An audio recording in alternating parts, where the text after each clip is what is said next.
Bishop Marvin Sapp. This coming Sunday, September 15th, he assumes the role of senior pastor at Chosen Vessel Cathedral in Fort Worth, Texas. He built his life, his music career, and international ministry in Grand Rapids, and recently announced that he's leaving and moving to Fort Worth. And this Sunday, he becomes the senior pastor at Chosen Vessel Cathedral in Fort Worth. Bishop Marvin Sapp, good morning. Good morning, man. How you doing today? What a move. I mean, everything is know. grand. Everything up until this point has been the GR. Yeah, man, for 52 years, my entire life, I've lived in Grand Rapids in the state of Michigan. And, sometimes it's time for change. And, this opportunity, along with many others, came about and just really prayed about it, really sought the Lord about it. And now we're transitioning from the city of Grand Rapids, Michigan, where it's always been seasons, to a place where there is none. Tell the truth. You tired of being a Lions fan now? You're a Cowboy fan? I'm gonna be honest, guy. Never been a Lions fan. But I think I may jump on the bandwagon when I get to Texas. Well, you'll certainly have people who will be lifting that finger and scooting out if you don't finish that sermon on time. I know that. We've already. That's one of the conversations I've already had with the leadership, because I understand that football thing is. I told somebody it's the Father, Son, and the Cowboys. So we got to make sure we get the people out in time for some Sunday games. Bishop Sapp, how did this come about? Because as Tom said, you announced your retirement this summer from Lighthouse, and now the move is announced to Chosen Vessel, and this is as a result of you were asked to come from the Bishop Young because they're family friends. Yeah, Bishop Young, his father actually started the church in Grand Rapids, where I grew up, at the Bethel Pentecostal Church. And 4 years ago, he came to me and asked me, Marvin, would you ever consider leaving, Grand Rapids? And I said, well, I don't know, maybe, possibly. And, time passed, and we remained connected, of course. I actually affectionately call him Uncle Richard. And, he called. He said, Marvin, it's time for me to retire. And I really believe strongly that you're the man that's supposed to, take over for me after 40 years of pastoring. And we began to pray and discuss. And it was a long process, honestly. It took over a year. And I finally consented to come. And, now, it's a fresh start and just packing bags and literally, packing up everything. And it was a hard decision, to be honest with you.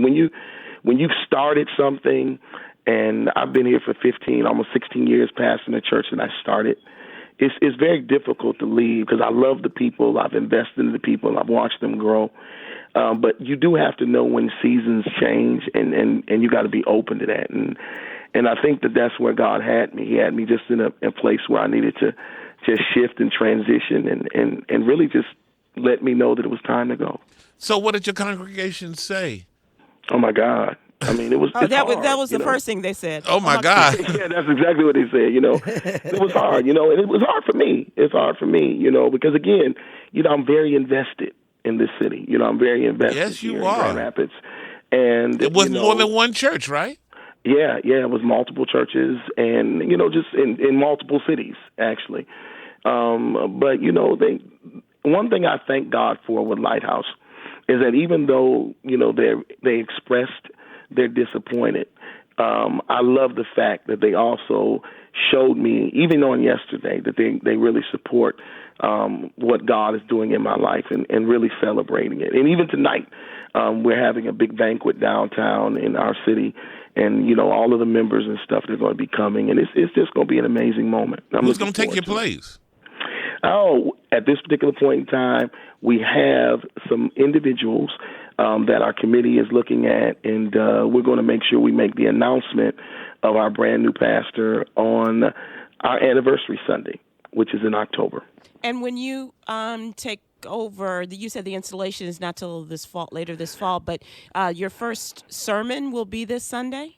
My first sermon is actually going to be this Sunday. He retires on the 14th.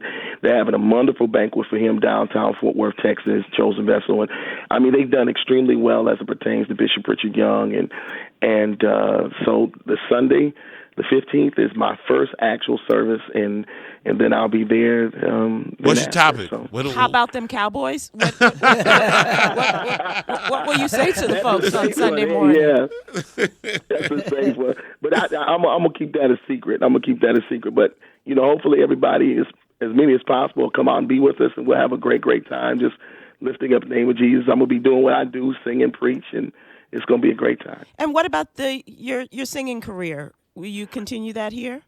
Oh, I have to. As a matter of fact, I'm going to make an announcement on your show that I'm going to be doing my first live recording from the Chosen Vessel in 2020.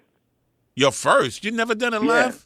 You never done I've a done a live album? recording in Michigan, but this in will be the the state of first. Texas. Oh. This will be my first one, and I'm doing it actually from my church. So, yeah, because I'm still under contract with RCA, so I still got to maintain and do the things I need to do as it pertains to being a recording artist as well. Yes. Okay, and I have to ask for the ladies, Bishop. You looking for a first lady in your move, or are you bringing a first lady with you? Here's the jingle. Oh, No, it's all she does. Bishop, you don't have to answer that. You don't have to answer that. No, what were you going to say, Bishop? No, Bishop. You don't want to answer that. Yes, he does. Kim and Sherry will be here tomorrow. You don't need to.